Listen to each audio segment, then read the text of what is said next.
अमेरिकी अखबार New York times ने बड़ा दावा किया है। सीज फायर के बावजूद हॉर्मुज स्ट्रेट बंद है। हॉर्मुज से अब तक नहीं निकला एक भी जहाज। हॉर्मुज में जहाजों की आवाजाही पूरी तरह से ठप है। ये न्यूयॉर्क टाइम्स के हवाले से दावा किया गया है, यानी सीज फायर हो जाने के बावजूद हॉर्मुज स्ट्रेट अभी भी बंद है। इस बीच अमेरिका के उपराष्ट्रपति जेडी वांस ने ईरान को सख्त चेतावनी दी है। हॉर्मुज स्ट्रेट नहीं खुला तो सीज फायर खत्म हो जाएगा। वांस ने कहा कि सीज फायर सिर्फ बातचीत का मौका है। वांस ने यह भी कहा कि डील लागू करने पर ही शांति संभव है। UEM जयपुर एक आदर्श लक्ष्य है। भावी छात्रों के लिए अच्छी नौकरी, भविष्य के लिए तैयार कौशल के साथ अच्छी शिक्षा। तो क्या फिर हॉर्मुज स्ट्रेट बंद और क्या टूट गया है सीज फायर? हॉर्मुज स्ट्रेट को ईरान ने एक बार फिर बंद किया है, यानी सीज फायर होने के बावजूद हॉर्मुज स्ट्रेट नहीं खुल रहा है। और इसी को लेकर अमेरिका के उपराष्ट्रपति जेडी वांस ने चेतावनी दी है। फिर हॉर्मुज स्ट्रेट बंद हुआ है। क्या टूटा है सीज फायर? हॉर्मुज स्ट्रेट को ईरान ने एक बार फिर बंद किया है। सीज फायर के बावजूद जहाजों पर रोक जारी है। 24 घंटे में नहीं निकला है एक भी जहाज। किसी तेल गैस टैंकर को इजाजत नहीं मिली है। Global ship tracking firm Kepler का दावा है। वजह क्या है ये भी जानिए। लेबनान पर हमलों से भड़का हुआ है ईरान। लेबनान में 24 घंटे में 250 से ज्यादा मौत हो चुकी है। इजराइल के हमले से IRGC भड़का हुआ है। IRGC ने हॉर्मुज बंद करने का ऐलान किया है। लेबनान से ईरानी प्रॉक्सी हमले कर रहे हैं। तो शर्त क्या है जानिए। लेबनान में सीज फायर पर ही खुलेगा हॉर्मुज, ये ईरान की शर्त है। सत्ता परिवर्तन, परमाणु शक्ति बनने से रोकना, बैलिस्टिक संकट खत्म करना, ये वो लक्ष्य थे जिन्हें केंद्र में रखकर अमेरिकी राष्ट्रपति डोनाल्ड ट्रंप ने ईरान के विरुद्ध युद्ध का बिगुल फूंका था, जिसका पहला दौर 40 दिन चला। अब युद्ध विराम लागू हो चुका है, लेकिन ट्रंप अपना कोई भी लक्ष्य हासिल नहीं कर सके हैं। ईरान मजबूती के साथ अमेरिका के सामने खड़ा है, अपनी शर्तों पर अडिग है।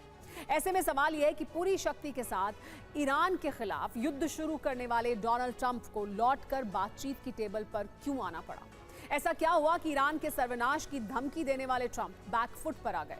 इस रिपोर्ट में आप भी देखिए। ट्रंप ने 7 अगस्त को सभ्यता का विनाश करने वाला पोस्ट किया, जिसके बाद ईरान ने मध्यस्थों से बातचीत बंद कर दी, जबकि अमेरिका इसके बाद भी कोशिशें करता रहा। 14 दिन का युद्ध विराम हुआ, लेकिन ईरान के 10 बिंदु वाले प्रस्ताव पर, जिसे ईरान ने ट्रंप के 15 बिंदु वाले प्रस्ताव को खारिज करने के बाद भेजा था। युद्ध विराम हुआ, लेकिन हॉर्मुज स्ट्रेट पर अब भी ईरान का कंट्रोल है।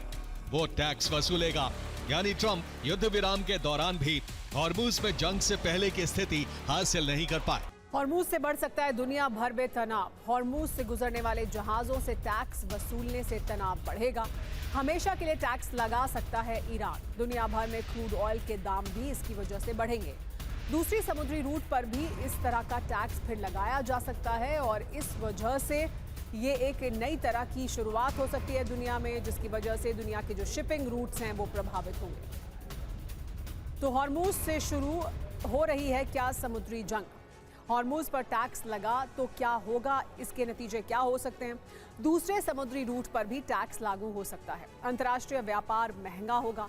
तेल, गैस, कंटेनर शिपिंग सब महंगा हो जाएगा। वैश्विक स्तर पर इसकी वजह से महंगाई बढ़ेगी। समुद्री रास्ते राजनीतिक हथियार बन जाएंगे। संयुक्त राष्ट्र का क्या नियम है जानिए। सभी देशों के जहाजों को ट्रांजिट पैसेज का अधिकार है। बिना टैक्स के जहाजों को गुजरने का अधिकार है। हॉर्मुज पर टोल लगाना अंतर्राष्ट्रीय कानून को चुनौती देना है। दुनिया के दूसरे हॉर्मुज कौन कौन से हैं, यानी इस तरह की जगह जहां पर ऐसा टैक्स लग सकता है, ऐसे रास्ते जो संकरे हैं? मलक्का स्ट्रेट है, इस पर नियंत्रण है मलेशिया, इंडोनेशिया और सिंगापुर का। टोल लगा तो एशिया की सप्लाई चेन हिल जाएगी अगर यहाँ टोल लगता है। बाब अल मंदे, इस पर नियंत्रण यमन और जिबूती का है।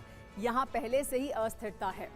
बॉस्पोरस स्ट्रेट, नियंत्रण तुर्की का है। तुर्की कंट्रोल यहाँ बढ़ा सकता है। स्वेज नहर, यहाँ पर नियंत्रण मिस्र का है। मानव निर्मित नहर होने से टोल वैध है यहाँ पर लगाना। यूरोप के देशों ने ट्रंप की निंदा की। साथ ही यूरोप में मौजूद सहयोगियों ने जंग में ईरान के विरुद्ध अमेरिका के साथ खड़े होने से इनकार कर दिया।